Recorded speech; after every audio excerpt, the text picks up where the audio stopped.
A California cold case from 2000 was finally solved, and the arrest shocked everyone who thought they knew the truth. On December 23, 2000, Susan Berman was found dead in her Benedict Canyon home shot execution style in the back of the head. No forced entry, no struggle, no witnesses, just silence that would stretch for 21 years. Importantly, the loyal friend who knew too much. She was scheduled to speak with investigators about the mysterious 1982 disappearance of Kathleen Durst, but someone made sure Susan would never make that phone call. Her longtime confidant, Robert Durst, heir to a New York real estate fortune, became the prime suspect. Yet for 2 decades, justice remained out of reach, until a single anonymous letter changed everything, and the wealthy eccentric's own words finally trapped him. But how do you prove a murder when the only witnesses are the dead and the killer himself? Before we get into the story, drop a comment with your country and the time right now. The leather-bound holiday notebook lay open on Susan Berman's kitchen counter, her handwriting flowing across the December pages in quick, nervous strokes. She had always been a writer, always documenting her thoughts, but these final entries carried a weight that seemed to press against the paper itself. Call mom about Christmas dinner, pick up wine, flowers for the table, simple holiday preparations mixed with more troubling notes. Meeting with police about Kathleen next week. Bobby doesn't know yet. Should I tell him? Susan set down her pen and walked to the window overlooking Benedict Canyon. The Los Angeles hills stretched out below her home, peaceful and golden in the morning light. At 55, she had lived through enough drama to fill several lifetimes.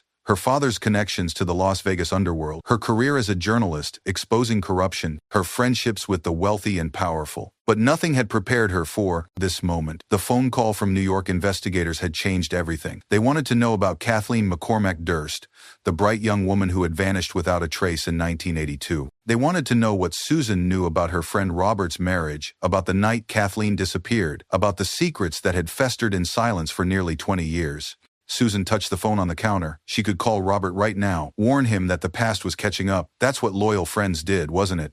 But Kathleen had been someone's daughter too, someone's hope for the future, cut short and buried in silence. The writer in Susan understood the power of truth. The friend in her understood the cost of betrayal. As December shadows lengthened across her home, she made her choice.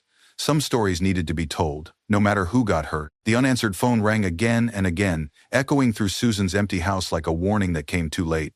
Her friend Sarah pressed the receiver closer to her ear, willing Susan to pick up. Christmas Eve was tomorrow. They had plans to exchange gifts, to share stories over wine and laughter. Susan never missed their holiday calls. Never. Still no answer, Sarah told her husband. This isn't like her. By afternoon, the worry had spread among Susan's circle. Friends called friends, each hoping someone else had heard from her. But the silence stretched like a gathering storm. When Sarah finally drove to Benedict Canyon, the December air felt heavy with dread. Susan's house sat quiet among the hills, no holiday lights twinkling, no signs of life behind the windows. The spare key was still under the ceramic frog by the front door. Sarah's hands shook as she turned the lock. "Susan?" she called, stepping into the foyer. "Susan, it's Sarah." The house felt wrong, not chaotic or disturbed, but simply empty, as if life had just stopped.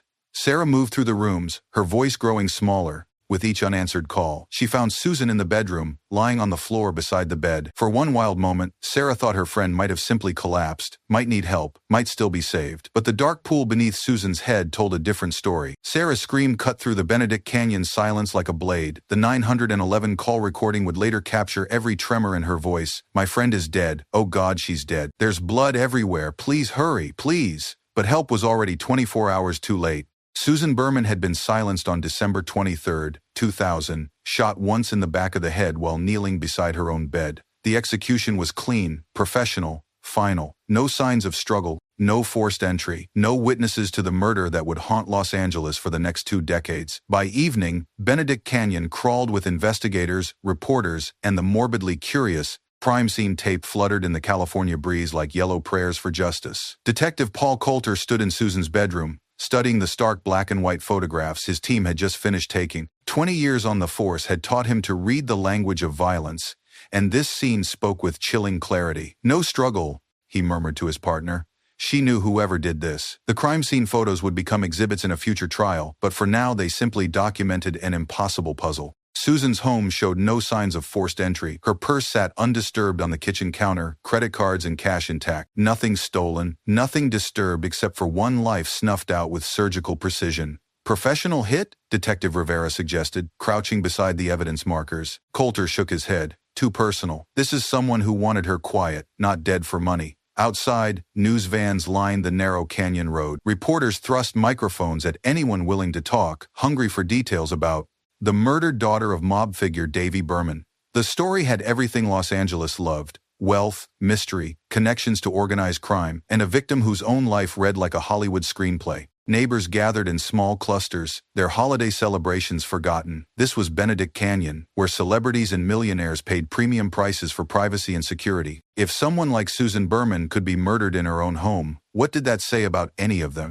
She was a good person, one neighbor told Channel 7. Quiet, kept to herself. Who would want to hurt her? But even as she spoke, whispers were already beginning. Whispers about Susan's upcoming meeting with investigators. Whispers about old secrets and dangerous knowledge. Whispers about a wealthy, eccentric friend who had always seemed just a little too odd, a little too intense. The shock was spreading through Los Angeles, like ripples from a stone dropped in still water. Detective Paul Coulter opened Susan's case file with the methodical patience of a man who had seen too many murders go unsolved. The manila folder would grow thick with reports, witness statements, and dead-end leads over the coming months, but for now it contained only the essential facts of December 23, 2000. The initial investigation followed standard protocols: canvass the neighborhood, interview friends and family, look for enemies, debts, romantic entanglements, build a timeline of Susan's final days. What emerged was a portrait of a woman living with growing anxiety. Friends reported that Susan had seemed nervous in recent weeks, talking about important calls she needed to make and meetings that worried her. She had mentioned Kathleen Durst's name more than once, always in hushed tones that suggested dangerous territory. She said the past was catching up, one friend told detectives, said it was time for truth to come out, no matter what it cost. The most troubling discovery came in Susan's appointment calendar. There, written in her own hand for the week after Christmas: call investigators about Kathleen. Tell them what I know. Kathleen McCormack Durst had vanished from her Westchester County home in January 1982. Her husband Robert claimed she had taken the train to Manhattan for medical school, but she never arrived. No body was ever found. No trace of her existed after that snowy January night 18 years earlier. Now Susan Berman was dead, and the timing felt like more than coincidence. "We need to talk to Robert Durst," Detective Coulter told his partner, "and we need to do it fast." But when they tried to locate the heir to the Durst real estate fortune, they discovered he had already disappeared. His New York apartment stood empty. His usual haunts knew nothing of his whereabouts. It was as if Robert Durst had vanished into the same void that had swallowed his wife so many years before. The investigation was entering dangerous territory, chasing shadows that had money, power, and 20 years of practice at staying hidden. The headlines blazed across every newspaper in Los Angeles, each one more sensational than the last. Mob daughter murdered in Benedict Canyon. Durst heir sought in execution-style killing. Author's death linked to missing wife case. The Los Angeles Times ran a front-page story detailing Susan's mob connections through her father, Vegas casino owner Davie Berman. The New York Post focused on Robert Durst's wealth and the mysterious circumstances surrounding his wife's disappearance. Cable news channels picked up the story, broadcasting Susan's author photo alongside crime scene footage and speculation about organized crime connections. Media trucks lined Benedict Canyon Road for weeks. Reporters knocked on doors, searching for neighbors willing to share memories of Susan or theories about her murder. The story had everything: wealth, mystery, possible mob connections, and a missing wife whose ghost seemed to hover over the entire case. But the media attention brought more questions than answers. Friends who had known Susan for decades were shocked to learn about her father's criminal enterprises. Neighbors who had seen Robert Durst visiting Susan's home over the years now wondered what they might have witnessed. "He always seemed odd," one neighbor told Channel 4. "Talked to himself, avoided eye contact, but you don't suspect someone of murder just because they're eccentric." The newspaper collection from those weeks would later become evidence in Robert Durst's trial, showing how quickly public opinion turned against him. Editorial writers called for justice. Crime columnists dissected every detail of the case. Talk show hosts debated whether wealth and power could buy escape from murder charges. Yet, for all the media noise, the actual investigation remained frustratingly quiet. Police had no smoking gun, no witnesses, no physical evidence linking Robert Durst to Susan's murder. They had suspicion, timing, and a defendant who had vanished as completely as his wife had 20 years earlier. The headlines screamed for justice, but justice requires more than suspicion to survive in a courtroom. Susan's appointment calendar lay open on Detective Coulter's desk, the December 23rd entry circled in red ink. The handwriting was unmistakably Susan's, the words deceptively simple: "Call investigators about Kathleen next week." Next week never came. The The timing was the key to everything. Susan had been contacted by New York investigators reopening the Kathleen Durst disappearance. They wanted to interview her about Robert's behavior in the months following his wife's vanishing, about conversations she might have had with him, about details that only a close friend would know. Susan had agreed to cooperate. She had scheduled the phone call for the week after Christmas. She had begun reviewing old memories, preparing to break nearly 20 years of loyal silence. Then, someone made sure she would never make that call. "It's not coincidence," Detective Rivera said, studying the calendar entry. "Someone knew she was going to talk. The question is how they knew," Coulter replied. "Did she tell Robert? Did someone else leak the information? Or was he already watching her, waiting for this moment?" The investigation into Kathleen's disappearance had been stalled for years. Robert Durst had always been the prime suspect, but suspicion wasn't proof. His story had never changed. Kathleen took the train to Manhattan on the night of January 31st, 1982. He had driven her to the station himself. She was alive when he last saw her, but now that story had a new context. If Robert had killed his wife in 1982, Susan Berman might have been the only person who knew the truth. Her upcoming cooperation with investigators would have been a death sentence for any hope of keeping that secret buried. The appointment calendar became more than evidence. It became a timetable for murder, showing exactly when the past had finally caught up with Robert Durst. The only question was whether investigators could prove it before he disappeared forever. The evidence storage box sat in the corner of the police station's cold case room, labeled simply, "Berman, Susan, case number 2000 to 1247. Inside, detective reports grew thick with frustration and dead ends. 3 months had passed since Susan's murder. 3 months of following leads that dissolved like morning fog. 3 months of witnesses who remembered nothing useful, and evidence that pointed in every direction except toward a courtroom. Detective Coulter pulled out the growing file one more time. Phone records showed Susan had received calls from unknown numbers in the weeks before her death. Financial records showed no unusual transactions. Security cameras from nearby businesses captured nothing useful. The forensic evidence was equally disappointing. The killer had left no fingerprints, no DNA, no trace of their presence, except for the single bullet that had ended Susan's life. Professional, clean, untraceable. Robert Durst remained missing. His credit card showed no activity. His known associates claimed ignorance of his whereabouts. His family's real estate company reported no contact from him since early December. "He's gone?" Detective Rivera said, reviewing the file for the 100th time. "Rich guy like that. He could be anywhere. Switzerland, South America, some private island where we'll never find him." The case was growing cold despite their best efforts.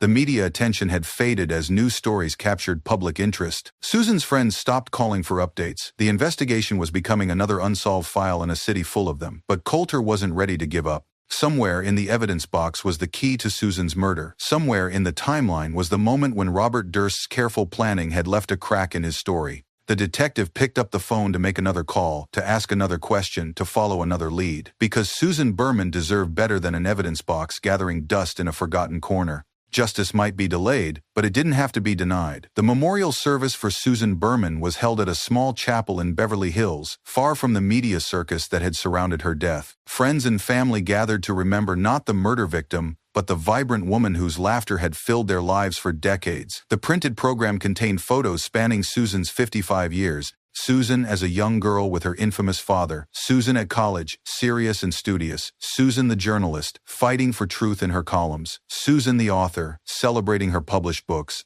Susan the friend, always ready with wine and wisdom for those she loved. "She was the most loyal person I ever knew," Sarah said through tears, standing before the small gathering. Susan would do anything for her friends. She would keep any secret, tell any lie, pay any price to protect the people she cared about. The irony was not lost on anyone present. Susan's loyalty had likely been her downfall. Her willingness to protect Robert Durst for 20 years had finally collided with her conscience about Kathleen's fate. "She was going to tell the truth," another friend said quietly after the service. "That's who Susan was. When it mattered, she chose truth over friendship." The memorial program would become another artifact in the evidence collection, a reminder of the human cost of murder. But for those who knew Susan best, no program could capture the woman they had lost. They left the chapel that day carrying more than grief. They carried the weight of unanswered questions and the hope that someday, somehow, justice would find the person who had silenced their friend's voice forever. The flowers from the service wilted and were thrown away. The tears dried, but the love and loss remained, waiting for the day when Susan's story would finally be told in a courtroom where truth mattered more than wealth or power. The cold case file cabinet in the Los Angeles Police Department basement became a tomb for forgotten crimes. Hundreds of manila folders lined the metal shelves, each one representing a family's pain and a community's lost sense of safety. Susan Berman's file occupied row 3, shelf 2,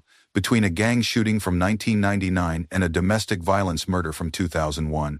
The years passed like seasons, bringing new detectives, new cases, new priorities. 2001 became 2002. 2002 became 2005. Susan's friends aged. Her family moved on. The reporters who had once fought for details about her murder found other stories to chase. Detective Coulter retired in 2003, handing Susan's file to a younger detective who promised to keep working the case. But working a cold case meant fitting it between active investigations, between budget constraints, between the endless demands of crimes that were fresh and solvable. The file grew thicker with time, but not with progress. Tips from television viewers led nowhere. Anonymous letters claiming knowledge of the murder proved to be hoaxes. Psychics contacted the police with visions that revealed nothing useful. Robert Durst remained a ghost, occasionally spotted in various cities but never confirmed, never captured. His family's lawyers released statements expressing condolences for Susan's death but denying any involvement from their client. The real estate empire continued to generate millions in revenue, but Robert's share sat in escrow accounts he couldn't access without revealing his location.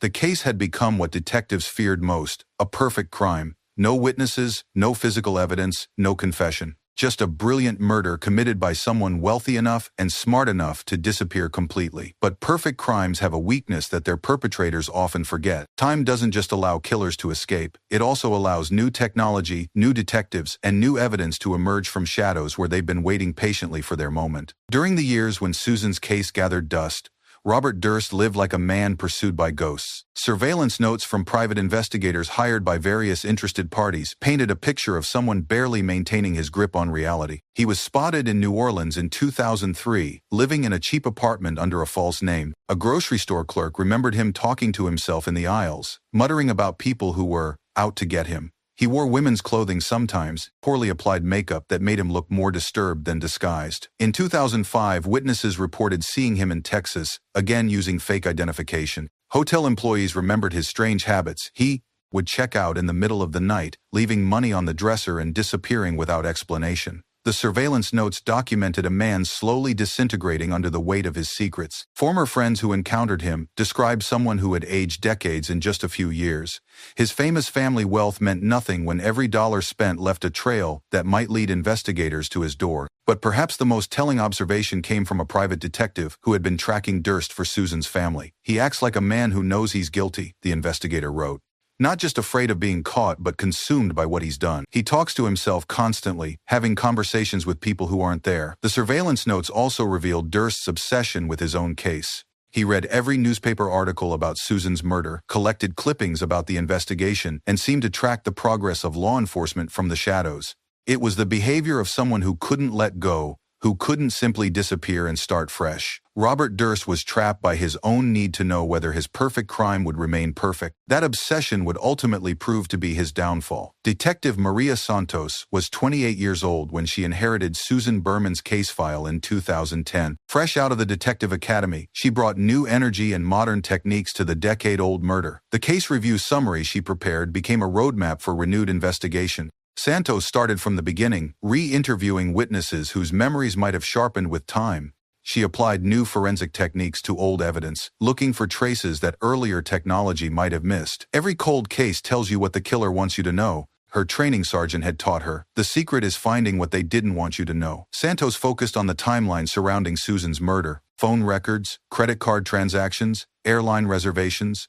Somewhere in the data was proof of Robert Durst's presence in Los Angeles during the crucial days in December 2000. She also brought fresh eyes to the Kathleen Durst disappearance. The case files from New York painted a picture of a controlling husband and a terrified wife. Medical school friends remembered Kathleen's fear in the months before she vanished. One classmate recalled Kathleen saying she was afraid Robert would kill her if she tried to leave him. "The pattern is clear," Santos wrote in her review. "Kathleen threatened Robert's control, so he eliminated her. Susan threatened to expose that elimination, so he eliminated her too. This isn't random violence, its systematic elimination of witnesses. The review attracted attention from federal investigators who had been tracking Durst across state lines.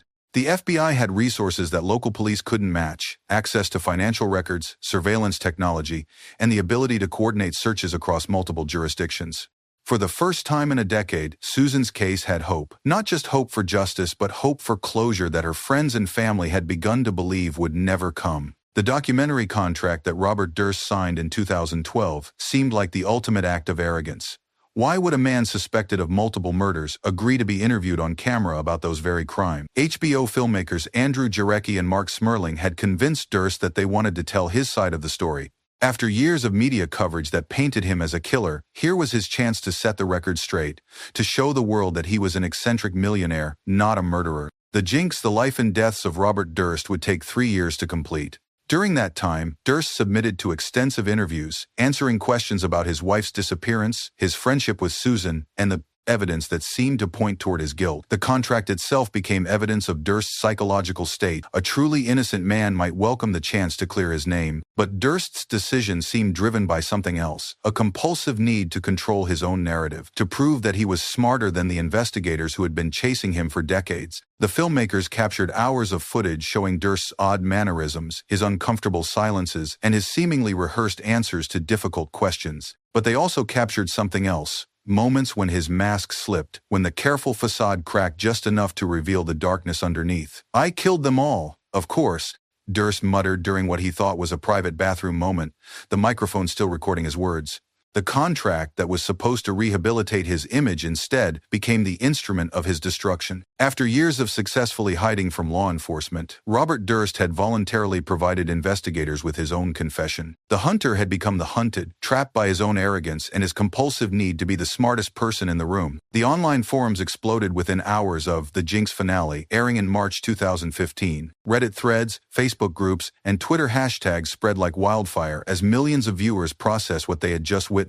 Did he really just confess to murder on camera? One post read, generating thousands of comments within minutes. The digital conversations showed a public hungry for justice after 15 years of frustration. Forum users dissected every moment of the documentary, analyzing Durst's body language, his contradictory statements, and the evidence that had been building against him for years. Crime enthusiasts who had followed the case for decades felt vindicated. They had always believed in Durst's guilt, had always wondered why his wealth and power seemed to protect him from consequences. Now they had his own words as proof. But the online outcry represented something deeper than entertainment. The forum posts revealed a society that had lost faith in the justice system's ability to hold wealthy criminals accountable. Susan Berman had been dead for 15 years. Kathleen Durst had been missing for over 30. How many more victims would there be if money could buy escape from murder charges? "Justice delayed is justice denied," wrote one user, echoing the frustration felt by millions who had watched the documentary. How many people have to die while this guy lives free? The online pressure created real consequences. Police departments that had shelved the cases found themselves inundated with calls demanding action. Politicians who had ignored the cases for years suddenly faced voters who wanted answers. Within days of the finale, law enforcement agencies in multiple states announced renewed investigations into Robert Durst. The court of public opinion had rendered its verdict, and now the legal system had to decide whether it would finally act on what everyone had seen with their own eyes. The handwriting analysis report that changed everything was completed on March 12, 2015,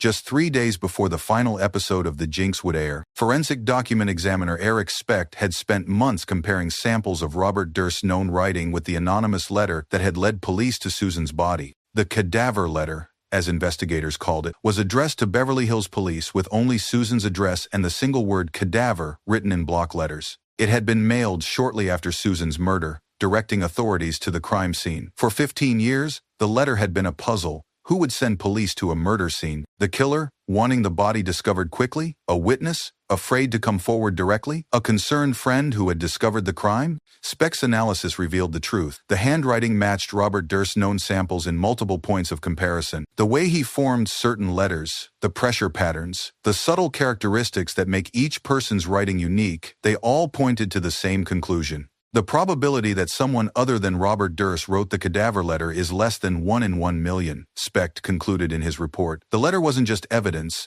it was a confession. Only the killer would know to direct police to Susan's exact address. Only someone with intimate knowledge of the crime would think to use the word cadaver instead of body. But the letter also revealed something else about Robert Durst's psychology. He wanted Susan found quickly, wanted her discovered before decomposition could obscure the crime scene. It was the act of someone who took pride in his work, who wanted the perfect murder to be appreciated even if it couldn't be attributed to him. The handwriting match gave investigators the physical evidence they had been lacking for 15 years. The FBI raid on the Marriott Hotel in New Orleans came at 11:07 p.m. on March 14, 2015, just hours before the final episode of the Jinx was scheduled to air. Federal agents surrounded the building, cutting off all possible escape routes. Room 1857 was registered to Everett Ward, but the man inside was Robert Durst. He had been hiding in plain sight for months, using false identification and paying with cash to avoid detection. The arrest warrant authorized agents to take Durst into custody as a fugitive from California justice. The document listed charges of first-degree murder in connection with Susan Berman's death, along with weapons possession and evidence tampering. When agents knocked on the hotel room door, they found Durst in the bathroom, apparently preparing to flee again. His hotel room contained multiple fake IDs, several $1,000s in cash, a loaded revolver, and marijuana. On the desk sat newspaper clippings about Susan's case, annotated in Durst's own handwriting. He was following his own case obsessively, one agent noted in the arrest report, like someone watching a movie about his own life. The timing of the arrest was no coincidence.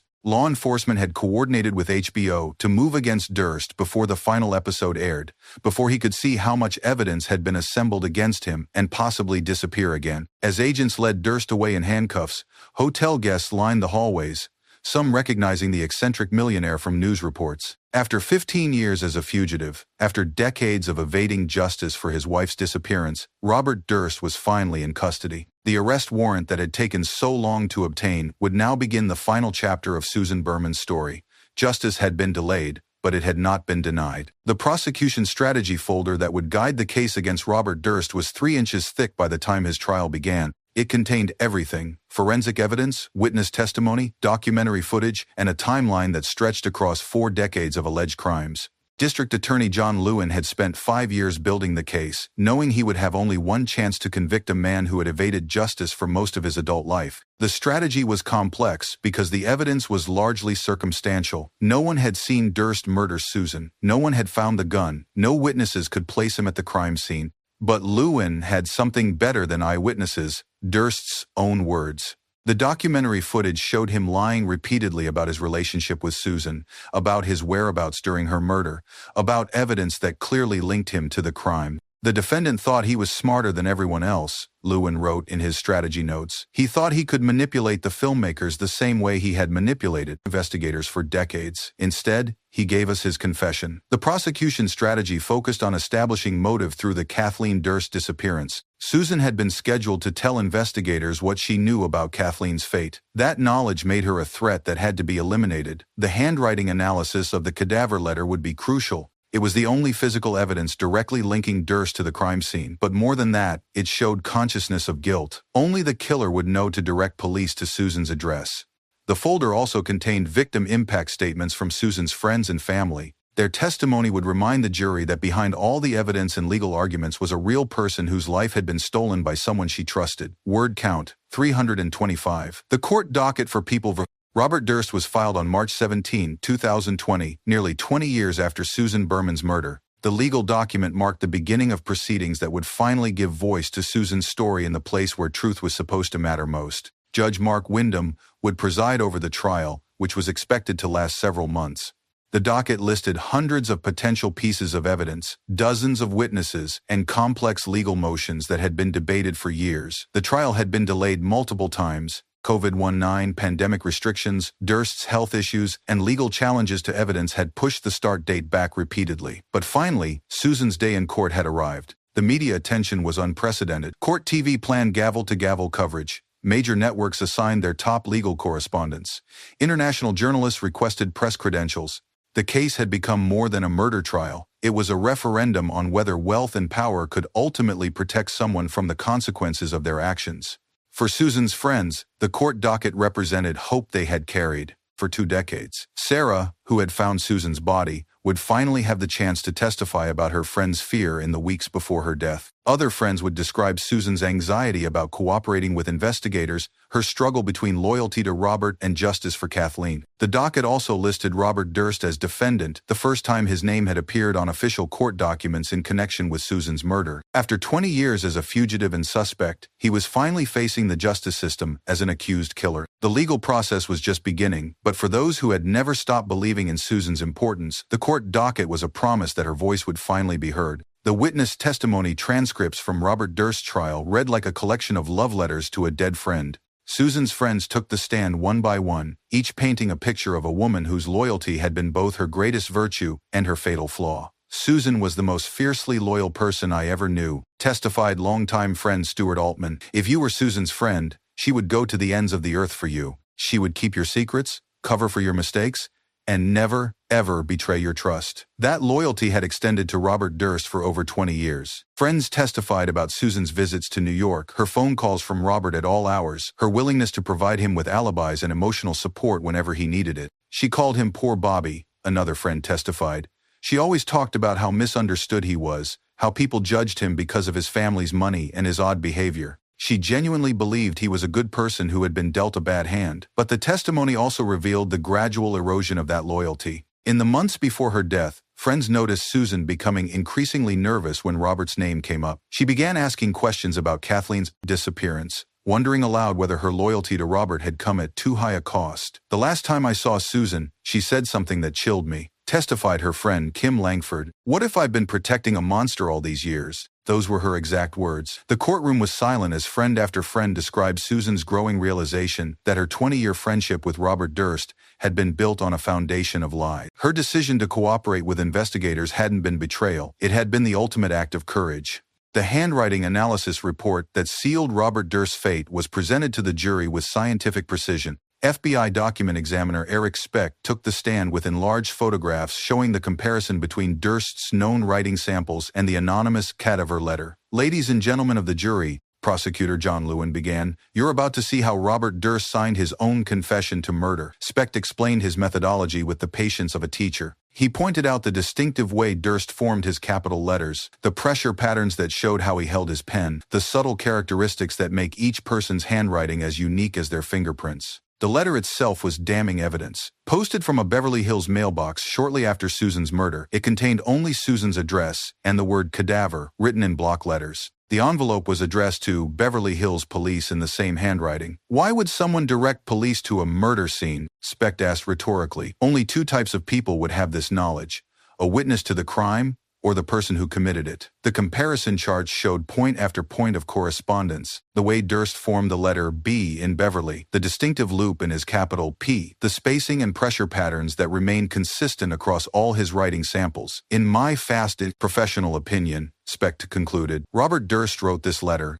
The probability that someone else wrote it is less than 1 in 1 million. Defense attorneys tried to challenge the analysis, bringing their own handwriting expert who suggested the samples were too limited for definitive comparison, but the prosecution's evidence was overwhelming. The jury studied the enlarged photographs, comparing letter by letter. They could see what the experts saw. Robert Durst had written his own roadmap to justice. The video clips from the Jinx played on the courtroom's large screens like scenes from a psychological thriller. The jury watched as Robert Durst answered questions about Susan's murder, his words careful and rehearsed until the moments when his composure cracked. "I did not kill Susan Berman," Durst stated clearly in one clip, but his body language told a different story. He fidgeted with his hands, avoided eye contact, and paused too long before answering simple questions. The most damaging footage came from the documentary's final episode. The jury watched as Durst was confronted with evidence linking him to Susan's murder, his handwriting on the cadaver letter, his presence in Los Angeles around the time of her death, his motive to silence her before she could speak to investigators about Kathleen. "It's hard to believe," Durst muttered on camera, studying the handwriting comparison. "I wrote this letter, but I can't remember writing it." Then came the moment that had shocked television audiences around the world. Thinking his microphone was turned off, Durst was captured in a hotel bathroom talking to himself. "What the hell did I do? Killed them all, of course." The courtroom was absolutely silent as those words echoed through the speakers. Jurors shifted uncomfortably in their seats. Some leaned forward, as if they couldn't believe what they were hearing. Others sat back, as if trying to distance themselves from the confession they had just witnessed. Defense attorneys objected strenuously to the admission of the bathroom recording, arguing that it was obtained without Durst's knowledge and might not even be admissible. But Judge Wyndham ruled that Durst had voluntarily participated in the documentary and had no reasonable expectation of privacy. The video evidence was devastating because it came from Durst himself, in his own words, captured when he thought no one was listening. The closing arguments in People v. Discation, Robert Durst began on a September morning in 2021, 21 years after Susan Berman's murder. The courtroom was packed with reporters, legal observers, and Susan's friends who had waited decades for this moment. Prosecutor John Lewin rose to address the jury with the confidence of someone who had spent years building an unshakable case. His closing argument notes were filled with references to evidence, testimony, and the defendant's own recorded words. "Ladies and gentlemen of the jury," Lewin began, "this case is about a man who thought his wealth and intelligence made him above the law. For 40 years, Robert Durst has eliminated witnesses who threatened to expose his crimes. Today, you have the power to end that pattern forever." Lewin methodically reviewed the evidence, Susan's scheduled cooperation with investigators, the timing of her murder, the handwriting match on the cadaver letter, Durst's own recorded confession in the HBO documentary. "The defendant sat in that hotel bathroom and told you exactly what he did," Lewin said, pointing at Durst. "Killed them all, of course. Those are his words, not mine. He confessed to murder, and now he wants you to ignore that confession because it's inconvenient for his defense." Defense attorney Dick DeGuerin countered with arguments about circumstantial evidence, unreliable documentary footage, and the prosecution's failure to prove beyond reasonable doubt that Durst had been in Los Angeles on December 23, 2000. "The prosecution wants you to convict Robert Durst based on suspicion and coincidence," DeGuerin argued. "But this is America. We don't convict people because they're wealthy and eccentric. We convict them based on proof, and the prosecution hasn't met that burden." The jury listened intently as both sides made their final appeals for justice or acquittal. The jury deliberated for 7 hours across 2 days before announcing they had reached a verdict. The court clerk's phone call brought everyone rushing back to Judge Wyndham's courtroom: prosecutors, defense attorneys, reporters, and the handful of Susan's friends who had never given up hope. Robert Durst sat at the defense table in his orange jail jumpsuit, his hands shaking slightly as the jury filed back into the courtroom. At 78 years old, he looked frail and defeated, a shadow of the wealthy heir who had once seemed untouchable. Judge Wyndham called the court to order. "Has the jury reached a verdict?" "We have, Your Honor," replied the jury foreman, a middle-aged accountant who had been selected after 2 days of jury selection. "On the charge of first-degree murder of Susan Berman, how do you find?" The foreman opened the folded verdict form. The courtroom was absolutely silent. Susan's friends held hands. Reporters leaned forward. Even the court stenographer seemed to pause. "We find the defendant, Robert Allen Durst, guilty of first-degree murder." The words hit the courtroom like a physical force. Susan's friend Sarah burst into tears, covering her face with her hand. Other friends embraced, their sobs mixing relief with 21 years of accumulated grief. Durst showed no emotion as the verdict was read. He stared straight ahead, as if the words couldn't possibly apply to him. Prosecutor Lewin nodded quietly, the satisfaction of justice finally served visible on his face. After 5 years of building this case, after 21 years of waiting, the jury had spoken. The official verdict form would become the final document in Susan Berman's case file. After 2 decades, her murder was no longer unsolved. Robert Durst was officially a convicted killer. The sentencing hearing took place 3 weeks later, giving both sides time to prepare their final statements to the court. Judge Wyndham would have the final word on Robert Durst's punishment, though California law left little room for discretion in first-degree murder cases. Susan's friends were allowed to address the court during the victim impact portion of the hearing. Sarah, who had found Susan's body 21 years earlier, spoke through tears about the friend she had lost. Susan was going to tell the truth about Kathleen Durst's disappearance, she said, her voice steady despite her emotion. "She was killed because she finally chose justice over loyalty. That makes her a hero, not just a victim." Other friends described the woman they had known: brilliant, funny, generous with her time and talents. They talked about holiday dinners that felt empty, phone calls that would never come, and the constant fear that Susan's killer might strike again. "For 21 years, we've lived with the knowledge that someone got away with murdering our friend," said Kim Langford. "Today, that nightmare finally ends." Defense attorney DeGuerin made a brief plea for mercy based on Durst's age and health, but his words carried little conviction. The evidence had been overwhelming. The verdict had been just. Judge Wyndham reviewed the sentencing guidelines before addressing the defendant directly. "Mr. Durst, you have been convicted of the cold-blooded murder of Susan Berman. You killed a woman who trusted you, who had been loyal to you for decades. You killed her to protect yourself from the consequences of an even older crime, the The sentence was life in prison without the possibility of parole. At 78, it was effectively a death sentence. Robert Durst would never again walk free. Robert Durst died in a California prison hospital on January 10, 2022, just 4 months after his conviction. The death certificate listed the cause as cardiac arrest, though he had been suffering from multiple health problems during his incarceration. His death brought a complex closure to Susan Berman's story. Justice had been served, but it had come at the very end of the killer's life, decades after his crimes had shattered so many lives. For Susan's friends, Durst's death triggered mixed emotions: relief that he could never hurt anyone else, frustration that he had lived free for most of his life while Susan remained dead, and a strange kind of peace that the chapter was finally, definitively closed. "I'm not celebrating his death," Sarah told reporters, "but I'm grateful that Susan's story finally has an ending. She can rest now, knowing that her killer faced justice." The case had consumed more than 2 decades, involving hundreds of investigators, costing millions of dollars, and leaving scars on everyone it touched. But it had also proved something important: that wealth and power cannot ultimately protect someone from the consequences of murder. Kathleen Durst's disappearance remained officially unsolved, though Durst's conviction for Susan's murder cast new light on his wife's fate. Her family could never have the closure of knowing exactly what happened to her, but they had the satisfaction of knowing her suspected killer had finally faced justice. The death certificate that marked Robert Durst's end was filed in a California courthouse, just another piece of paperwork in a system that had finally, belatedly, worked as it was supposed to. Susan Berman's voice, silenced by a bullet in 2000, had ultimately spoken the truth that sent her killer to prison for the rest of his life. Justice delayed had not been justice denied.